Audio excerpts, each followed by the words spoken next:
कर्नूल शहर के STBC college मैदान में all India Muslim personal law board के ज़ेर एहतमाम वक्फ बचाओ दस्तूर बचाओ के उन्वान से एक अजीमुश्शान जलसा आम मुनक़्क़िद किया गया।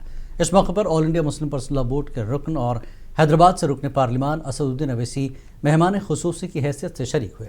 जलसे से खिताब करते हुए असदुद्दीन अवैसी ने वक्फ तरमीमी कानून पर सख्त तनकीद की और कहा कि यह बिल मुसलमानों की मजहबी व मिली जायदादों पर हमला है।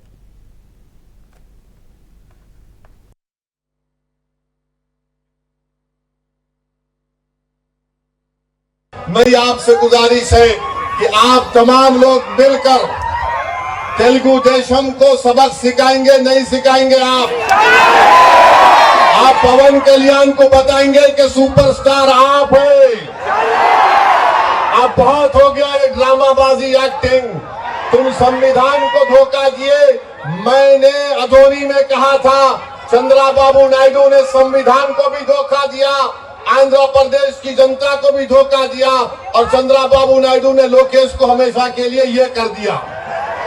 तो चंद्रबाबू नायडू को पब्लिकली कंडेम करना चाहिए दत्तात्रेय होसबले के बयान को कि बेसिक स्ट्रक्चर का हिस्सा है हमारे संविधान का। आप देख लीजिए आर्टिकल 9 क्या है, आर्टिकल 15, 16, 25, 26, 27, 29 क्या है ये। और फिर वोटर लिस्ट में नाम को भी मजहब के नाम पर से नहीं निकाला जा सकता। आज चंद्रबाबू नायडू उसकी भी तायीद कर रहे हैं। मैं आपके सामने बता रहा हूं आखिरी बात, महाराष्ट्र में बीजेपी की सरकार है। नायडू जाकर फडणवीस से बड़े गले मिले, पप्पियां लिए थे उसको।